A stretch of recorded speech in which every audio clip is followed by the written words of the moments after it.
যে বিশ্বে যখনই কোনো পরাশক্তি আত্মপ্রকাশ করেছে, তখন একটা বড় যুদ্ধের প্রয়োজন হয়েছিল।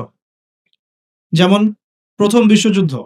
ওই সময় সারা বিশ্বে দাপটের সাথে কয়েকটা কান্ট্রি রুল করত। তার নাম জার্মানি, একটা হচ্ছে ব্রিটেন এবং রাশিয়া চেষ্টা করেছে। তাদের পরে যখন অটোম্যানদেরকে পরাজিত করা হয়েছে, তখন নতুন শক্তি হিসেবে আত্মপ্রকাশ করেছে ইউনাইটেড স্টেট। তার আগ পর্যন্ত কিন্তু মানুষ তাকে খুব একটা চিনত না।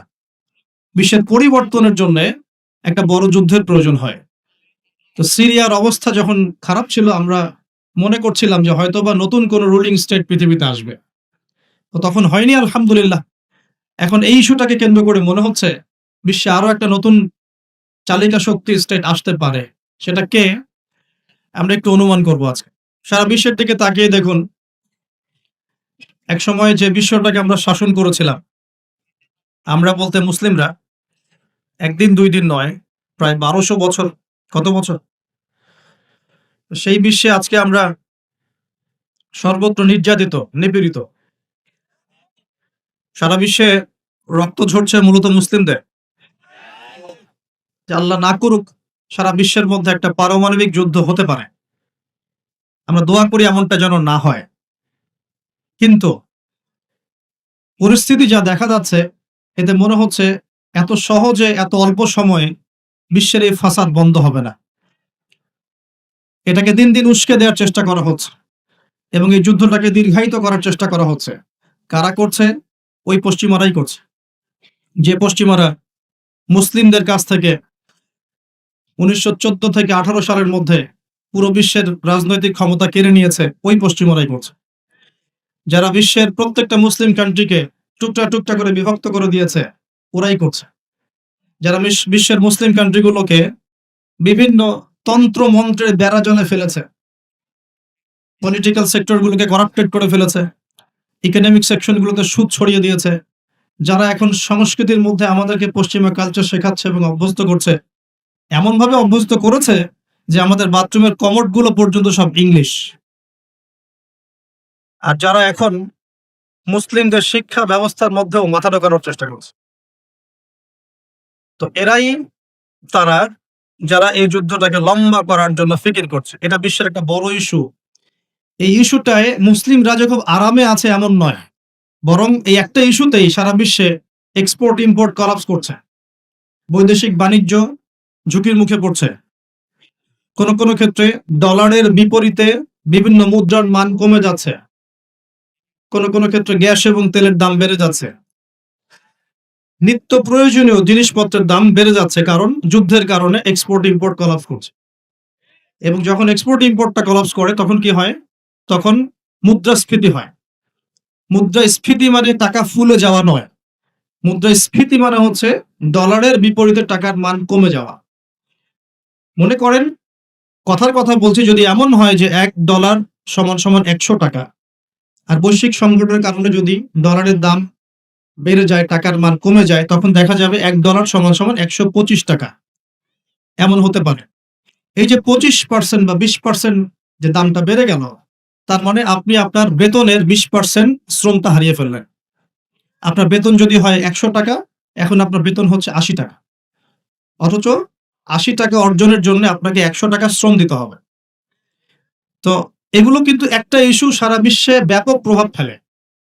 একটা যুদ্ধ এমনি এমনি লাগানো হয় না, এটা পরিকল্পিত। কারণ বিশ্বে এভাবে যদি ম্যাসাকার না করা হয়, তাহলে নতুন শক্তি আত্মপ্রকাশ করে না। যারা বিশ্বের ইতিহাসগুলো একটু পড়ে দেখেছেন, ওয়ার্ল্ড হিস্ট্রি, তারা বুঝতে পারবেন যে বিশ্বে যখনই কোনো পরাশক্তি আত্মপ্রকাশ করেছে, তখন একটা বড় যুদ্ধের প্রয়োজন হয়েছিল। যেমন ১ম বিশ্বযুদ্ধ। ওই সময় সারা বিশ্বে দাপটের সাথে কয়েকটা কান্ট্রি রুল করত। তার নাম জার্মানি, একটা হচ্ছে ব্রিটেন এবং রাশিয়া চেষ্টা করেছে। তাদের পরে যখন অটোম্যানদেরকে পরাজিত করা হয়েছে, তখন নতুন শক্তি হিসেবে আত্মপ্রকাশ করেছে ইউনাইটেড স্টেট। তার আগ পর্যন্ত কিন্তু মানুষ তাকে খুব একটা চিনত না। বিশ্বের পরিবর্তনের জন্য একটা বড় যুদ্ধের প্রয়োজন হয়। তো সিরিয়ার অবস্থা যখন খারাপ ছিল, আমরা মনে করছিলাম যে হয়তোবা নতুন কোনো রুলিং স্টেট পৃথিবীতে আসবে। তো তখন হয়নি, আলহামদুলিল্লাহ। এখন এই ইস্যুটাকে কেন্দ্র করে মনে হচ্ছে বিশ্বে আরো একটা নতুন চালিকা শক্তি স্টেট আসতে পারে। সেটা কে? আমরা একটু অনুমান করব আজকে। কেন অনুমান করব? কারণ তাদের সাথে মুসলিমদের ভবিষ্যৎ জড়িত আছে। তাদের সাথে মুসলিমদের ভবিষ্যৎ জড়িত আছে। এবার আপনাকে আমি একটা দ্বিতীয় ইস্যুর দিকে নিয়ে আসি। সারা ওয়ার্ল্ডে দ্বিতীয় একটা ইস্যু চলছে এখন, সেটা হলো কোরআন পুড়িয়ে দেওয়া ইস্যু। কি ইস্যু? কারা পুড়িয়ে দিচ্ছে? আমরা মুসলিমরা কি কখনো অন্য কারো ধর্মগ্রন্থ পুড়িয়ে দিয়েছে? আমরা বরং এই কথা বলি যে কোন মুসলিম ততক্ষণ পর্যন্ত মুসলিম হতে পারবে না যতক্ষণ পর্যন্ত সে ঈসা আলাইহিস সালামকে নবী বলে স্বীকার না করছে। আমাদের চাইতে নবী ঈসা আলাইহিস সালামকে কেউ বেশি সম্মান করে? আমরা বলছি কেউ মুমিনই হতে পারবে না, মুসলিম হতে পারবে না যদি সে ঈসা আলাইহিস সালামকে আল্লাহর নবী বলে স্বীকার না করে। এখন তার অনুসারীর দাবিদাররা তাহলে কেন কোরআন পুড়িয়ে দিচ্ছে? উত্তর, কোরআনুল কারীম তাদের বিকৃত ধর্মচর্চা এবং সারা বিশ্বব্যাপী তাদের জুলুম নির্যাতনের বিরুদ্ধে কথা বলছে বলেই তারা কোরআনের বিরুদ্ধে ক্ষোভ ঝাড়ছে এখন। যেমন তাদের মধ্যে জেনাটা হালাল, যে যার সাথে ইচ্ছা জেনা করতে পারে, আর আল্লাহ পাক কোরআনে বলছেন জেনার ধার কাছেও যেও না। তাদের কাছে সুদটা হালাল, সুদটা ওদের কাছে বৈধ এবং সুদ দিয়ে তারা চলে, অন্য রক্ত চুষে খায়। সুদের ফলাফলটা অনেকটা ঢাকা শহরের মতো। কিসের মতো?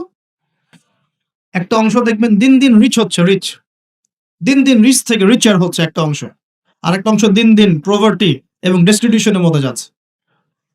প্রত্যেকটা বড় বড় শহরের এই চিত্র।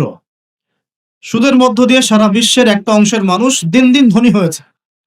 সবার ক্ষতি হয়নি, কিন্তু ধনীরা আরো ধনী হয়েছে, আর গরিবরা দিন দিন তাদের অর্থ সম্পদের মান হারিয়েছে, তাদের অধিকার হারিয়েছে, তাদের জীবনযাত্রার মান কমে গেছে, প্রভার্টি এবং ডেস্টিটিউশনের মধ্যে চলে গেছে দরিদ্ররা।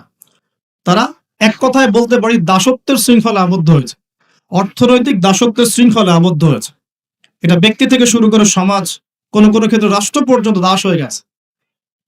আপনারা কি শ্রীলঙ্কার কথা জানেন? দেশটা যে দেউলিয়া হয়ে গিয়েছিল, কেন হয়ে গেছে? মূল কারণটা কি? দুইটা কারণ। মূল কয়টা কারণ?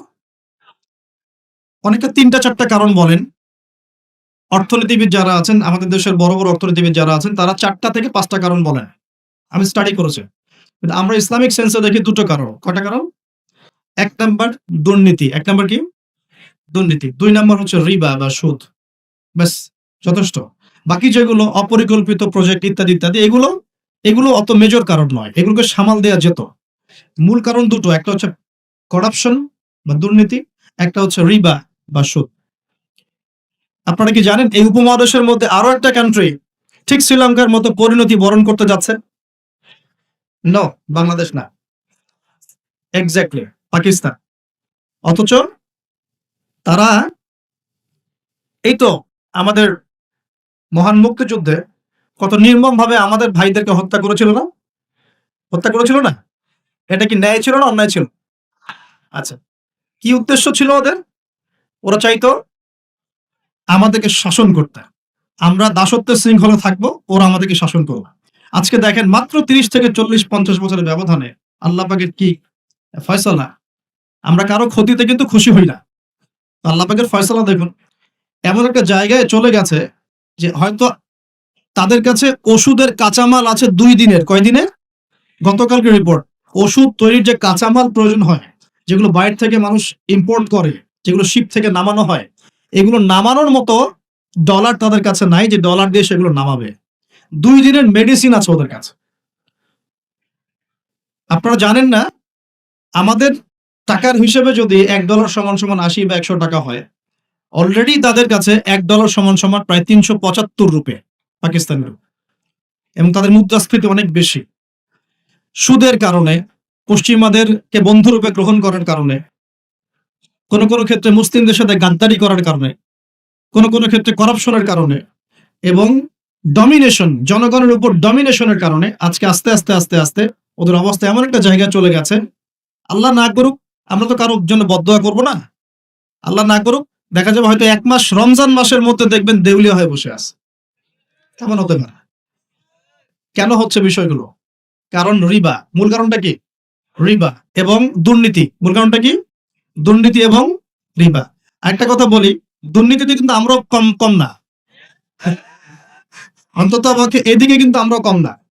একটা সময় ছিল যখন আমরা ১ নাম্বার ছিলাম। মনে আছে? এটা ছিল ২০০৫ সালের কথা। কত সাল? ২০০৫ সাল। এখন কত? ২০২৩। এখন আমাদের অবস্থা মাশাআল্লাহ আগের চেয়ে কিছুটা ভালো হয়েছে। এখন আমরা এই যে কারেন্ট অ্যাফেয়ার্স যারা তোমরা পড়াশোনা করো, বিসিএস কোচিং করছেন আপনারা জানবেন। এখন আমরা কত নাম্বার? ১৩ নাম্বার। কত নাম্বার? ১৩ নাম্বার। কিছুটা তো উন্নতি হয়েছে। ১ নাম্বার কে জানেন দুর্নীতিতে কোন কান্ট্রি? সুদান, দক্ষিণ সুদান। কোন কান্ট্রি? দক্ষিণ সুদান কি মুসলিম কান্ট্রি না অমুসলিম কান্ট্রি? মুসলিমরা টপে কেন? দুর্নীতির সাথে মুসলিমদের কোনো সম্পর্ক থাকার কথা কি? তাহলে আমরা টপে কেন? ১ নম্বরে কেন? দক্ষিণ সুদান ১ নম্বরে কেন? ওরা কি মুসলিম না? তাহলে শুধু লা ইলাহা ইল্লাল্লাহ মুখে বললেই মুসলিম হওয়া যায় না। যতক্ষণ পর্যন্ত না মানুষ কোরআন এবং সুন্নাহকে আমল করে দেখাচ্ছে। আপনারা কি জানেন সবচেয়ে কম দুর্নীতিপূর্ণ কান্ট্রি কোনটা? জানেন? ডেনমার্ক। হ্যাঁ, গুড। কে বলেছে? ডেনমার্ক। তার সাথে আরো একটা কান্ট্রি আছে, তার নাম হচ্ছে নিউজিল্যান্ড। কোন কান্ট্রি? এই দুটো কান্ট্রির কোনটাই কি মুসলিম কান্ট্রি? তারা কি লা ইলাহা ইল্লাল্লাহ বিশ্বাস করে? তাদের সংবিধানে কোরআন আছে, তাদের আমলের মধ্যে রাসূলের সুন্নত আছে, তারপরেও তারা দুর্নীতিমুক্ত হলো কিভাবে? তার মানে ওই শিক্ষাটুকু তারা ঠিকই কোরআন সুন্নাহ মোতাবেক আমল করেছে, শুধু মুখে লা ইলাহা ইল্লাল্লাহ হয়তো পড়ে না। তাহলে আমি এতটুকু বোঝাতে চাচ্ছি, তারা কেন কোরআনকে বিরোধিতা করছে, কেন কোরআনকে পুড়িয়ে দেওয়ার চেষ্টা করছে? কারণ কোরআন এইসব অন্যায়ের বিরুদ্ধে কথা বলছে। এক, কোরআন সমকামিতার বিরুদ্ধে কথা বলছে। কোরআন সমকামিতার বিরুদ্ধে কথা বলছে, আর তাদের কাছে সমকামিতা হচ্ছে বাকস্বাধীনতা। একটা ছেলে চাইলে একটা ছেলেকে বিয়ে করতে পারে, একটা মেয়ে চাইলে একটা মেয়েকে বিয়ে করতে পারে। বলে নাউজুবিল্লাহ। আসলে বিয়ে তো ওখানে প্রয়োজন নাই। ওখানে প্রয়োজন সেক্সের। কিসের প্রয়োজন? সেক্সুয়াল সম্পর্ক। বিয়ের কোনো প্রয়োজন নাই। তো তারা ওখানে অবাধ এভাবে বিকৃত যৌন চর্চা করে, যেটা কোরআন সরাসরি হারাম করেছে। বরং কোরআন বলছে এমন পাপের কারণে কওমে লূতকে যে শাস্তি দেয়া হয়েছে, এই শাস্তি মহাবিশ্বে কাউকে দেয়া হয়নি। বলেন নাউজুবিল্লাহ। কওমে লূতের নাম তো শুনেছেন? লূত আলাইহিস সালামের কওম। এই কওমটাকে যখন আল্লাহ পাক ধ্বংস করেন, তখন মাটিটাকে উপরে উঠিয়েছিলেন, জমিনটাকে উপরে উঠিয়েছেন। উঠিয়ে আকাশ থেকে পাথর বর্ষণ করেছেন। বর্ষণ করার পরে আল্লাহ পাক উল্টা দিকে জমিনটাকে ধসিয়ে দিয়েছেন। এভাবে আল্লাহ রাব্বুল আলামিন কোন কওমকে এর আগে ধ্বংস করেন। আর কোন কওমকে আল্লাহ পাক সবচেয়ে বড় শাস্তি দিয়েছেন? বলেন? কওমে লূত। তো এই কওমে লূতের যে এই আপনার শাস্তি, এই শাস্তিটা কি তারা পাওয়ার যোগ্যতা অর্জন করেছে কি করে নাই? করেছে না করে নাই? এজন্যই হয়তোবা শেষ জামানায় একটা হাদিস এসেছে যে ১০টা বড় বড় আলামত আছে শেষ জামানার। তার মধ্যে একটা হচ্ছে বিশাল একটা ভূমিকম্প হবে। একটা পৃথিবীর পূর্ব দিকে, একটা হচ্ছে পশ্চিম দিকে, আরেকটা হচ্ছে পৃথিবীর মাঝখানে। আল্লাহ রাব্বুল আলামিন হয়তো ওই শাস্তি আবার পুনরাবৃত্তি ঘটাবেন। ওরা কেন কোরআনকে পুড়িয়ে দেয়? কারণ কোরআন এই সমকামিতার বিরুদ্ধে কথা বলছে। কোরআন এই সুদের বিরুদ্ধে কথা বলছে। কোরআন জেনার বিরুদ্ধে কথা বলছে। কোরআন এসব করাপশনের এগেইনস্টে কথা বলছে, এবং কোরআন বলছে যাররা পরিমাণ জুলুম যদি কেউ কারো উপর করে, তারও শাস্তি তাকে ভোগ করতে হবে। একজন মানুষ বা একটা জাতি যদি অন্য কোনো জাতির উপর সামান্য জুলুমও করে, সেই শাস্তি আল্লাহ পাক তাকে ভোগ করাবেন কি করাবেন না? এবং সারা বিশ্বের দিকে তাকিয়ে দেখেন যে সারা বিশ্বের প্রত্যেকটা সেক্টরে তাদের জুলুম চলছে কি চলছে না? চলছে কি না? এই কারণেই তারা কোরআনের বিরুদ্ধে এত ক্ষোভ। তো এই বিষয়টা কি সারা বিশ্বে এখন হাইলাইটেড ইস্যু না? সারা বিশ্বে এই বিষয়টা নিয়ে খুব কথাবার্তা হচ্ছে না?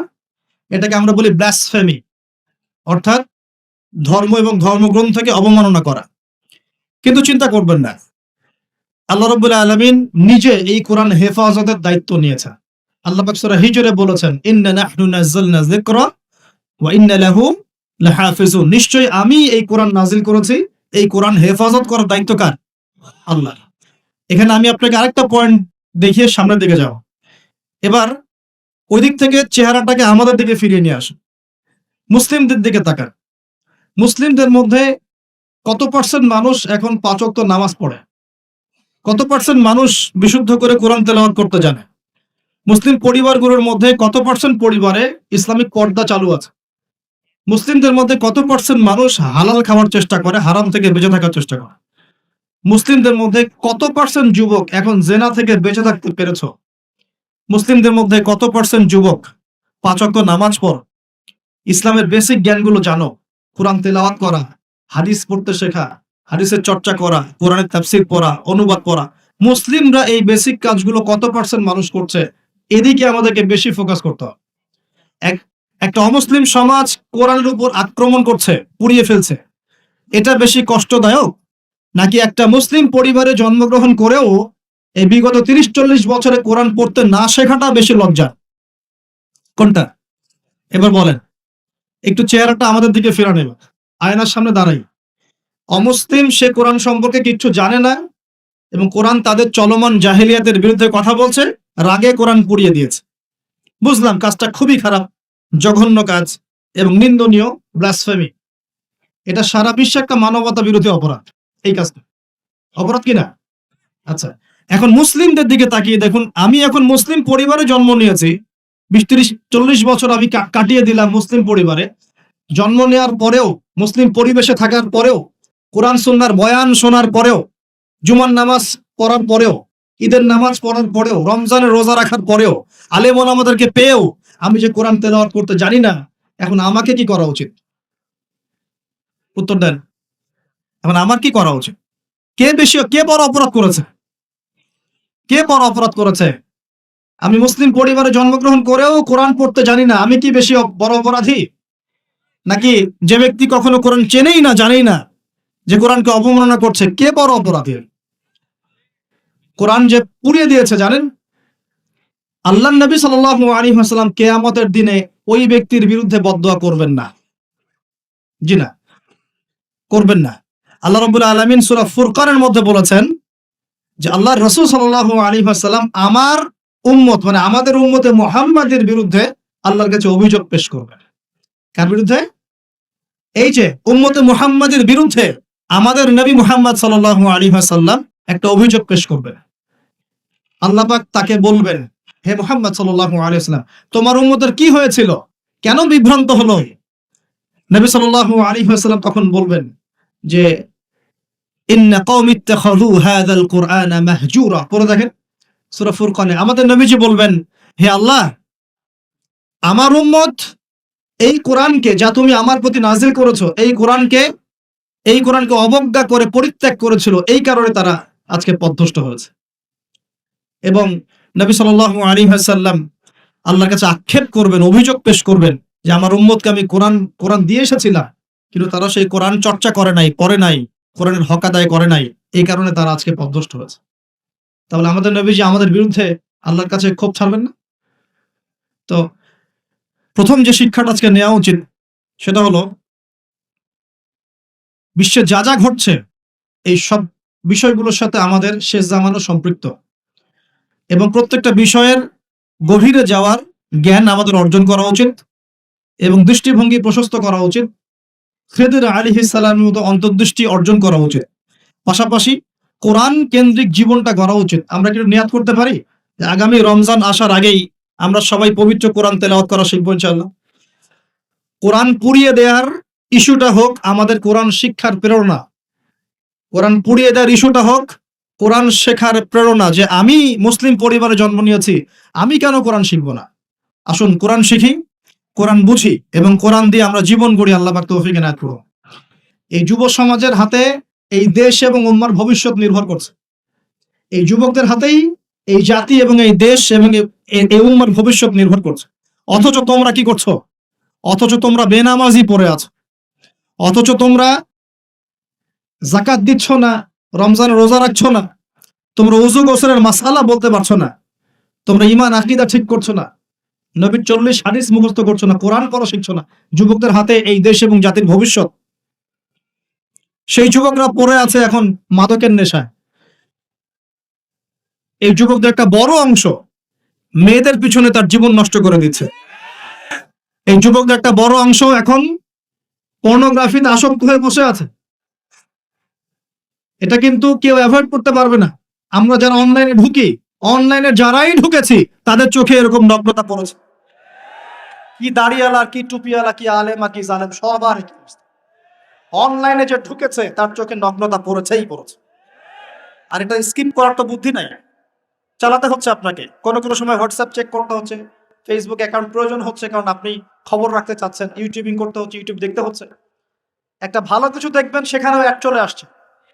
অতএব এখানে কি করব? ফাত্তাকুল্লাহ মাস্তাতাতুম, সাধ্যমতো আল্লাহকে ভয় করতে হবে, চরিত্র পবিত্র রাখতে হবে, হালাল উপার্জনের সোর্স তৈরি করা মাত্রই বিয়ে করে ফেলতে হবে।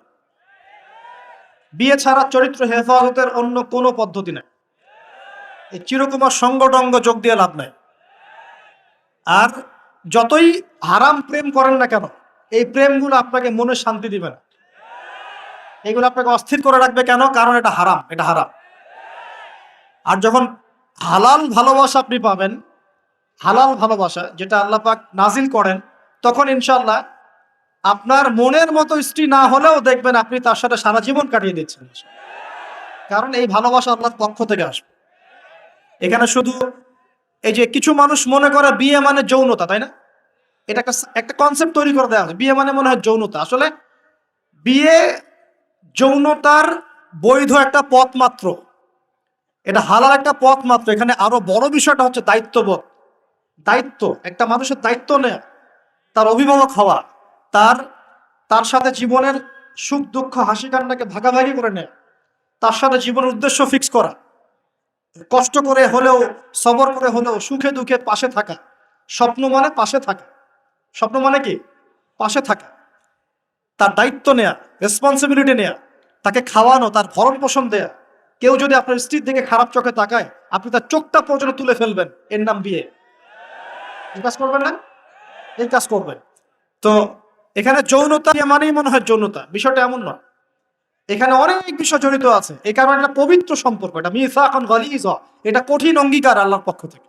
এই কারণে দেখা যায় অনেক চড়াই উতরাই পার হলেও বৈবাহিক সম্পর্ক ঠিক থাকে, থাকে না? কিন্তু যত দিন যাচ্ছে কি হচ্ছে?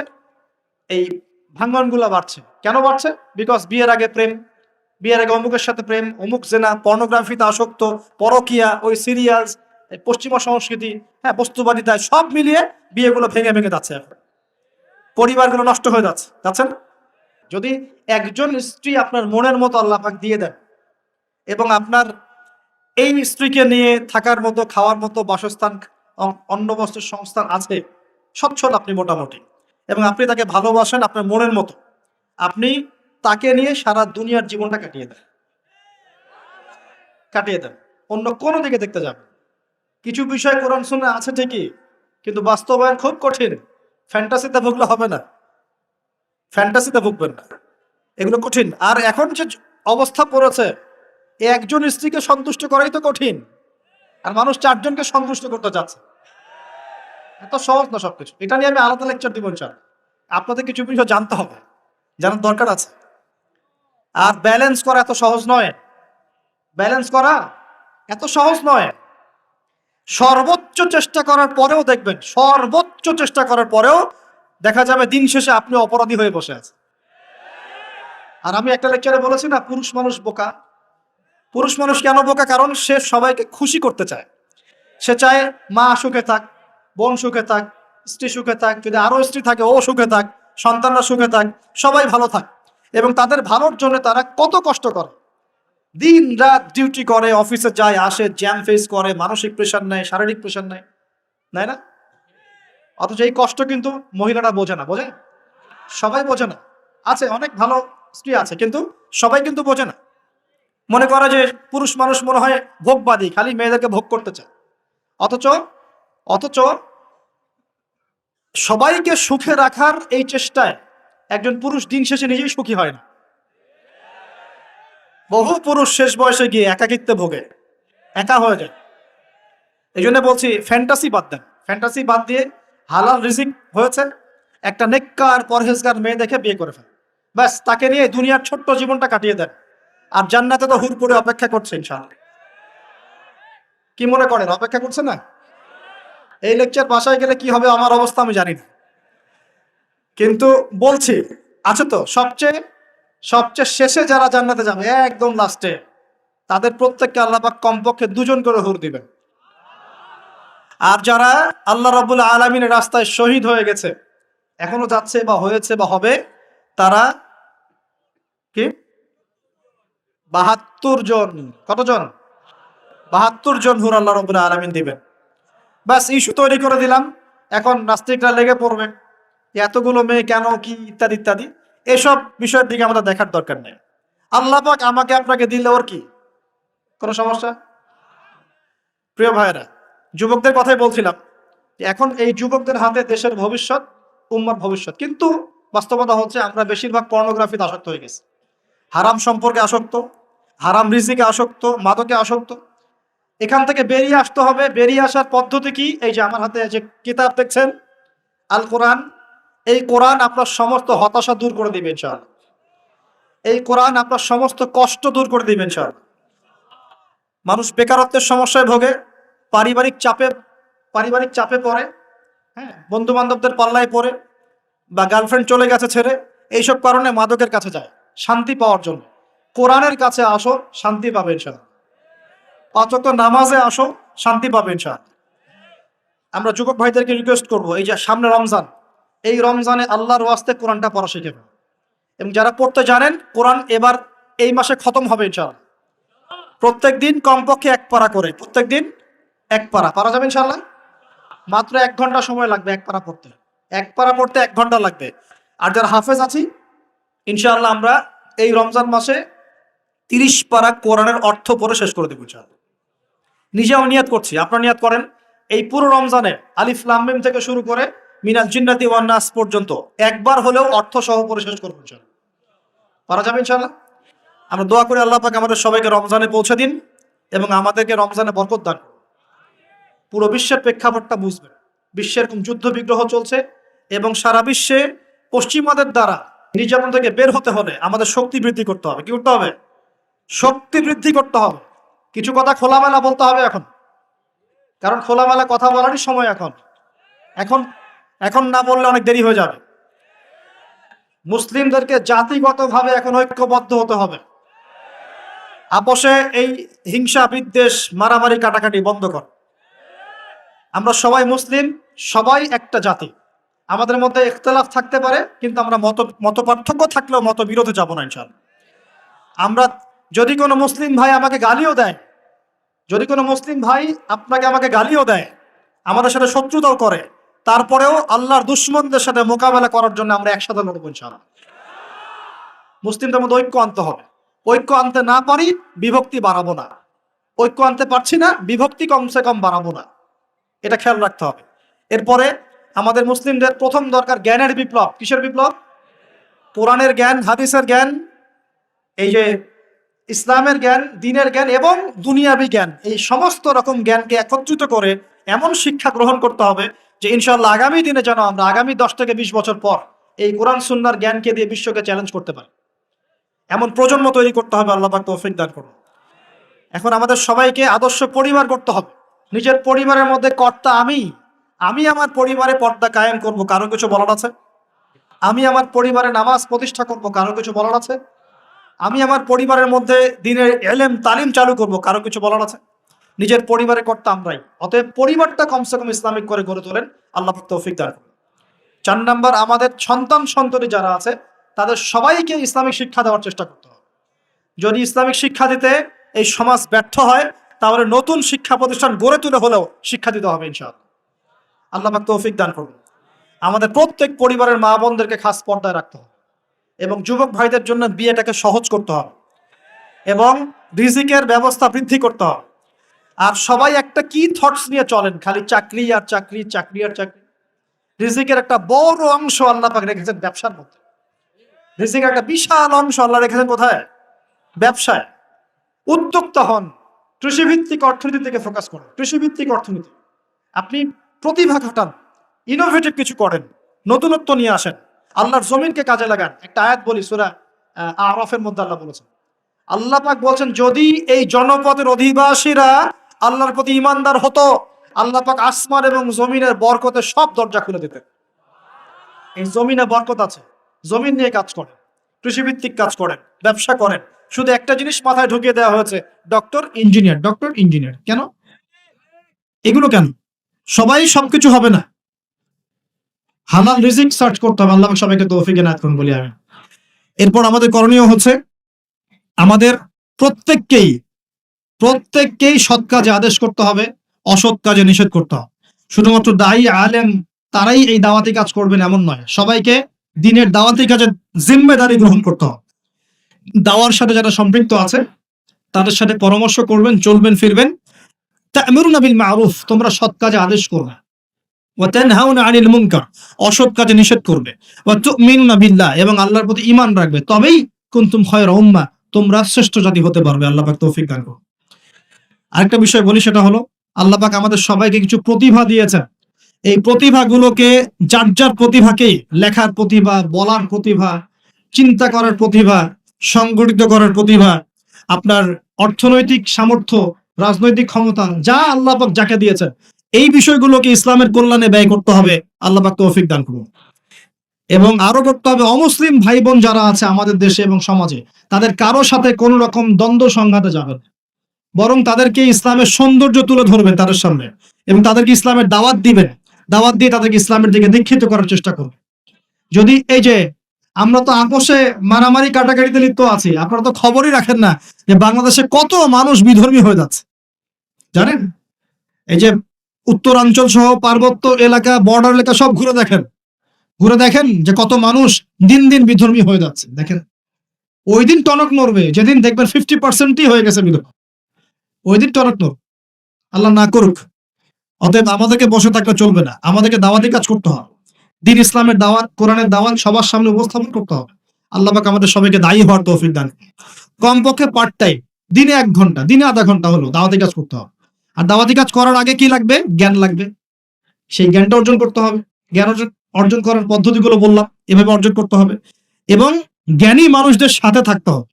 আল্লাহওয়ালা জ্ঞানী মানুষ এবং যারা আল্লাহর মারেফতওয়ালা মানুষ, আল্লাহর নূরওয়ালা মানুষ, এই মানুষগুলোর সাথে থাকতে হবে। যারা গোলালো মার্কা মানুষ, এখানে থেকে কিছু শিখতে পারবেন। সব তরকারিতে চলে, এই সব তরকারি দিলাম। যারা হককে হক বলতে পারে, বাতিলকে বাতিল বলতে পারে, আল্লাহ পাকের জমিনে তারা সম্মানিত ইনশাআল্লাহ। জমিনের উপর বেঁচে থাকলেও সম্মানিত, মাটির নিচে চলে গেলেও সম্মানিত ইনশাআল্লাহ। আল্লাহ রাব্বুল আলামিন এমন মানুষের সংখ্যা বাড়িয়ে দিন এবং তাদের সাথে আমাদেরকে থাকার তৌফিক রাখুন। আরেকটা বিষয় বলবো, সেটা হলো পলিটিক্যাল ইস্যুস।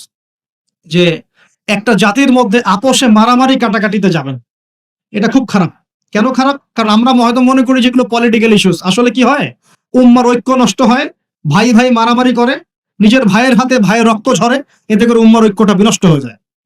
এবং ইসলামের বহিঃশত্রু যারা আছে, এরা এই ইস্যুগুলোকে কাজে লাগায় আমাদের ভিতর ঢুকে পড়ে।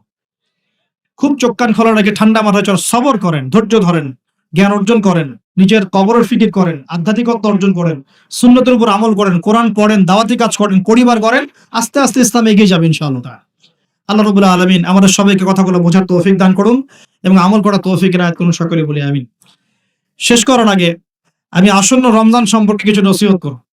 এখন একটা কথা বলি, রমজান মাসে নিত্য প্রয়োজনীয় দ্রব্যের দামগুলো বেড়ে যাবে। কিছু মানুষ বলতে পারে কি ভবিষ্যতে গায়েবের খবর বলবো না? যারা ওয়ার্ল্ড অ্যাফেয়ার্স বোঝে, ইকোনমিক্স বোঝে, সমকালীন প্রেক্ষাপট সম্পর্কে সচেতন, হ্যাঁ, এবং বিশ্বের ফাইন্যান্স নিয়ে পড়াশোনা করেছে, তারা বলবে ভাই যে কথাটা বলেছে 110% সঠিক। অতএব রমজান আসার আগে কিছু কাজ করেন। 1 নাম্বার, নিজেকে প্রস্তুত করেন রমজানের জন্য। রমজান আসতে 1 মাস 1.5 মাস বাকি আছে না? আগে মনটাকে প্রস্তুত করেন, রমজান আল্লাহ আমাদেরকে রমজানে পৌঁছে দাও এবং বেশি বেশি রমজানে ইবাদত করার তৌফিক দাও। তো রমজানে বেশি ইবাদত করতে হলে দুনিয়াবি কাজ কম করতে হবে। দুনিয়াবি কাজ বেশি করলে তো ইবাদতে মন দিতে পারবে না।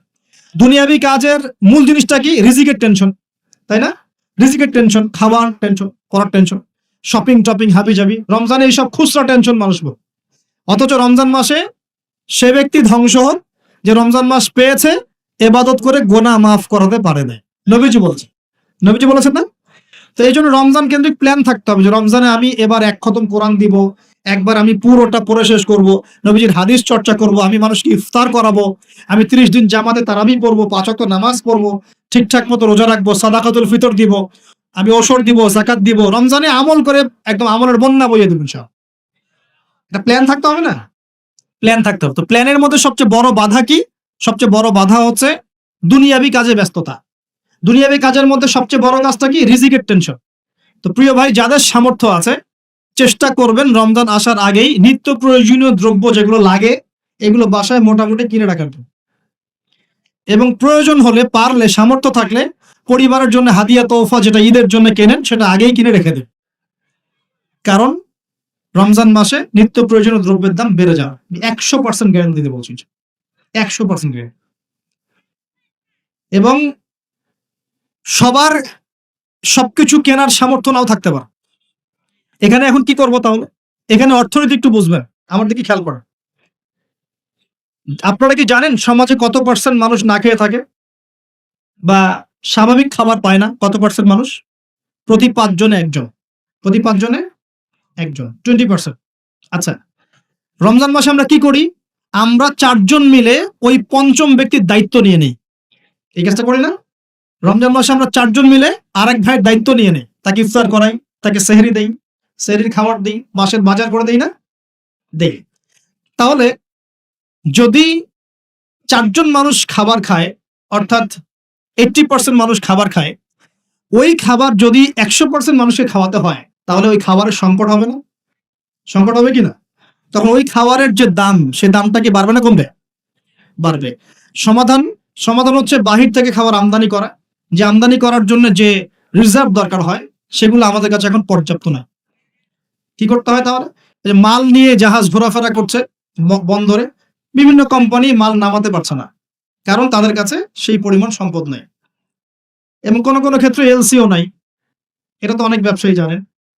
এখন আপনি কি নিজের পকেট থেকে টাকা দিয়ে সেই মাল খালাস করবেন? উত্তর না। তাহলে কি করবেন? ওই পণ্যের উপর দাম বাড়িয়ে জনগণকে খাওয়াবেন। জনগণের টাকা থেকে সেই মালটা শোধ করা হয়, রেটটা শোধ করা হয়।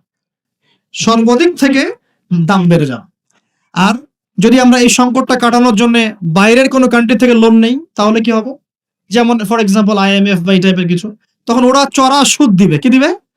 চড়া সুদ। সুদ ছাড়া কি ঋণ দিবে? সুদ ছাড়া ঋণ দিবে না। ওই সুদটা শোধ করতে হবে না? ওই সুদটা শোধ করতে গেলেও এখান থেকেই টাকা পয়সা যায়। তো সব মিলিয়ে এই অবস্থায় রমজান মাসে প্রকট হয়। সো যাদের সামর্থ্য আছে তারা নিজেদের জন্য এবং অন্যের জন্য কিছু খাবার কিনে দেওয়ার চেষ্টা করে। পারা যাবে ইনশাল্লাহ। এবং রমজান মাসে আমরা নিজেরা শুধু খাবো না, আমাদের প্রতিবেশী খাচ্ছে কিনা দেখবো। রমজান মাসে আমরা কোনো প্রকার খাবারের অপচয় করব না। যদি আমার 5টা খেজুর দিয়ে হয়ে যায়, আমি 10টা খেজুর কিনতে যাব না, বরং ওই 5টা খেজুর আমি পাশের বাড়িতে পাঠিয়ে দেব, আমার দুস্থ ভাইয়ের কাছে পাঠাবো, আমার গরিব ভাইয়ের কাছে পাঠাবো ইনশাল্লাহ। আমরা রমজান মাসে নিজের অল্পে তুষ্ট থেকে অন্য ভাইদেরকে খাওয়ানোর চেষ্টা করব। পারা যাবে ইনশাল্লাহ। সমাধান, রমজান মাসের দ্বিতীয় সমাধান, আমাদের জাকাত আছে, অনেক জাকাত। এই জাকাতের টাকাগুলো যদি আমরা একত্রিত করতে পারি তাহলে একটা বড় অংশের মানুষের সমস্ত অর্থনৈতিক সমস্যার সমাধান হয়ে যাবে। রমজান মাসে যারা জাকাত ফরজ হয়েছে রমজানের জাকাত দিয়ে দিবেন ইনশাআল্লাহ। করা যাবে ইনশাআল্লাহ। আরো বেশি বেশি সদকা করবেন। সদকা করে আত্মত্যাগী হন, মানবতার কল্যাণে কাজ করেন, নিজে অল্প তুষ্ট থাকেন, অপচয় কমিয়ে দেন এবং আল্লাহর ওয়াস্তে সমস্ত দুর্নীতির দরজা বন্ধ করে দেন। এই রমজানেও যদি ঘুষ খান, সুদ খান, না দুর্নীতি করতে থাকেন, মানুষের সম্পদ লুটপাট করেন, তার রমজানের শিক্ষা তো থাকলোই না, বরং জনগণকে রমজানে কষ্ট দেওয়ার কারণে জনগণ কি করবে? দেখা যাবে ওই দুর্নীতিবাজের বিরুদ্ধে ইফতার করতে সময় দোয়া করবে, বদদোয়া করবে, আল্লাহর কাছে বদদোয়া করা শুরু করবে। আর ওই বদদোয়া যদি আল্লাহর কাছে চলে যায় একদম সব ধ্বংস হয়ে যায়। তো রমজান কেন্দ্রিক এই প্ল্যানটা আগে করবেন, তারপরে আধ্যাত্মিক প্ল্যান। আপনি রমজানের প্ল্যান করবেন যে আপনি কি পড়বেন, কিভাবে আমল করবেন, কোথায় তারাবি পড়বেন, পরিবেশ গড়ে তুলবেন। রমজান মাসে কোরআন শিক্ষার কোর্সগুলো চালু করবেন। রমজান মাসে তালিম থাকবে, ইফতারের প্রজেক্ট থাকবে, দুস্থ ভাইদের বাসায় ইফতার পৌঁছে দেওয়ার প্রজেক্ট গ্রহণ করতে হবে। রমজান মাসে যদি সামর্থ্য হয় বেশি বেশি নফল পড়বেন, সুন্নত পড়বেন, তেলাওয়াত করবেন, জিকির বাড়িয়ে দিবেন। একই সাথে দাওয়াতি কাজ বাড়াবেন। যারা সামর্থ্য আছে ওমরা করবেন। রমজান মাসটাকে এইভাবে ইবাদতের মৌসুম হিসেবে সাজিয়ে নেন। আল্লাহ পাক সবাইকে রমজানে পৌঁছে দেন এবং রমজান মাসে বেশি বেশি ইবাদত করার তৌফিক দান করেন। এই পুরো বিশ্ব সম্পর্কে সতর্ক থাকার তৌফিক দান করেন, সচেতন থাকার তৌফিক দান করেন, কোরআনওয়ালা বানিয়ে দেন এবং যুব সমাজ সহ যুবতী আমাদের ভাই বোনরা প্রত্যেক মহলের মুসলিমাত, মুমিনাত সকলকে আল্লাহ রাব্বুল আলামিন দ্বীন ইসলামের জন্য কবুল করেন বলি আমিন।